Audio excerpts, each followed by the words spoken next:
বাঙালি মানে প্রতিদিনের রুটিনে অবশ্যই ভাত থাকবে। প্রতিদিন 3 বেলা যদি সাদা ভাত দেওয়া হয় তাহলে আর কিছুর দরকার পড়ে না। কিন্তু যদি সেই ভাতটাকে একটু ভেজিটেবলের সঙ্গে অ্যাড করে খাওয়া হয় তাহলে কেমন হয়?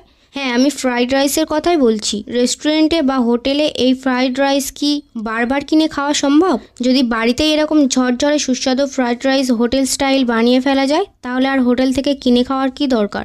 খুব সহজভাবে বানিয়ে দেখাবো, তার জন্য ভিডিওটা একটু স্কিপ না করে সম্পূর্ণ ভিডিওটা দেখতে থাকো। প্রথমে একটা বড় প্যানে পরিমাণ মতো লম্বা লম্বা চাল ধুয়ে পানি ঝরিয়ে দিয়ে দেবো। তাইলে যে কোনো এরকম লম্বা লম্বা চাল নিতে পারো। আমি এখানে বাসমতি রাইসটা নিয়েছি। 2 গ্লাস চালের সাথে আমি 4 গ্লাস পানি দিয়ে দেবো, মানে যতটা চাল তার ডবল পানি দিতে হবে। তারপর 2 চামচ নুন, সাথে 2 চামচ সয়াবিন তেল আর 2টো তেজপাতা দিয়ে ভাতটা করে নেব 90%-এর মতো।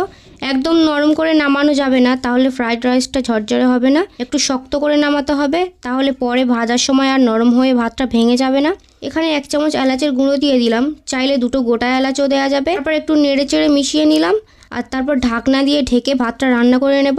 এদিকে আমি কিছু সবজি কেটে নিয়েছি। 2টো মিডিয়াম সাইজের আলু কিউব কেটে নিয়েছি, 2টো টমেটো কেটে নিয়েছি, 2টো বড় সাইজের পেঁয়াজ ছোট করে কেটে নিয়েছি, 2টো মিডিয়াম সাইজের গাজর কিউব করে কেটে নিয়েছি, কিছুটা ধনেপাতা কুচি নিয়েছি। তোমাদের কাছে যে কোনো সবজি অ্যাভেলেবেল থাকলে সেগুলো নিয়ে নেবে।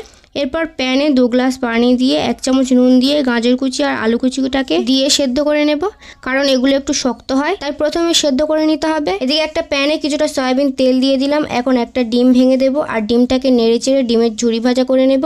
ডিমের ওপরে আমি 1/2 চামচ নুন দিয়ে ডিমটাকে ঝুরি ভাজা করে নিয়েছি। তারপর সেদ্ধ করে রাখা গাজর আর আলুটাকে প্যানের মধ্যে দিয়ে দেবো আর ভালো করে নেড়ে চেড়ে ভেজে নেব। এইভাবে সেদ্ধ করে তারপর ভাজলে গাজর আর আলুর মধ্যে কোনো রকম কাঁচা ভাব থাকবে না। তারপর কিছুটা জিরা মরিচের গুঁড়ো আর 2 চামচ সয়া সস দিয়ে দিলাম। তারপর আবার সব একসঙ্গে ভেজে নেব। তারপর 90% কুক হওয়া ভাতটা প্যানের মধ্যে দিয়ে দেবো আর হালকা হাতে ভালো করে মিক্স করে নেব। ভিডিওটা ফাস্ট করা আছে তাই মনে হতে পারে আমি তাড়াহুড়ো করছি, কিন্তু আমি খুবই স্লোলি ভাতটাকে মেশাচ্ছিলাম। এদিকে একটা প্যানে কিছুটা সয়াবিন তেল দিয়ে দিলাম। তারপর তেলটা গরম হয়ে গেলে কেটে রাখা পেঁয়াজ কুচিগুলোকে দিয়ে দিলাম আর নেড়ে চেড়ে ভেজে নেব। পেঁয়াজটাকে কিন্তু পাতলা করে কাটা যাবে না, ফ্রাইড রাইসের জন্য এরকম কিউব করে কাটতে হবে। তারপর কেটে রাখা টমেটো আর ধনেপাতা কুচিগুলোকে দিয়ে দিলাম আর আবারও সবগুলোকে নেড়ে চেড়ে ভেজে নিচ্ছি। এখন 2 চামচ নুন দিয়ে দিলাম, 1 চামচ জিরা আর ধনের মিক্স গুঁড়ো দিয়ে দিলাম, 1 চামচ গরম মশলার গুঁড়ো দিয়ে ভালো করে সব ইনগ্রিডিয়েন্টসগুলোকে মিক্স করে নেব। আবারও এই সবজির মধ্যে আমি 2 চামচ মতো সয়া সস অ্যাড করব আর মিক্স করে নেব, তাহলে টেস্টটা ভালো আসবে। তারপর এই সবজিগুলোকে ভাতের মধ্যে দিয়ে দেব আর হালকা হাতে সবকিছু একসঙ্গে মিক্স করে নেব। ফ্রাইড রাইসে যত বেশি সবজি ইউজ করা হবে ততই দেখতে এবং খেতে অনেক সুন্দর হবে। ফ্রাইড রাইসে কিন্তু ঝাল আর হলুদের গুঁড়ো একদম অ্যাড করা যাবে না, তাহলে কালারটা তরকারি মেশানো ভাতের মতোই হয়ে যাবে। ভালোভাবে মিক্স করে গ্যাসের লো ফ্লেমে ঢাকনা চাপা দিয়ে 5 মিনিট রান্না করে নিয়েছি। এখন গরম গরম সার্ভ করছি।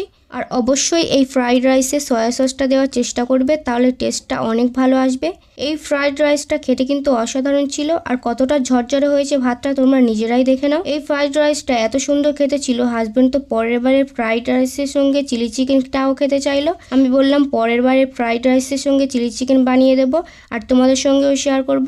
আজকের এই ঝরঝরে আর টেস্টফুল ফ্রাইড রাইসের রেসিপি তোমাদের কাছে কেমন লেগেছে অবশ্যই কমেন্টে জানিও, আর রিলেটিভদের সঙ্গে শেয়ার করতে একদমই ভুলবে না। আমার চ্যানেলে নতুন হলে চ্যানেলটাকে সাবস্ক্রাইব করে দাও, যাতে পরবর্তী ভিডিওর আপডেট সবার আগে তোমার কাছে পৌঁছায়। হচ্ছে পরের ভিডিওতে, ততক্ষণে বাই বাই।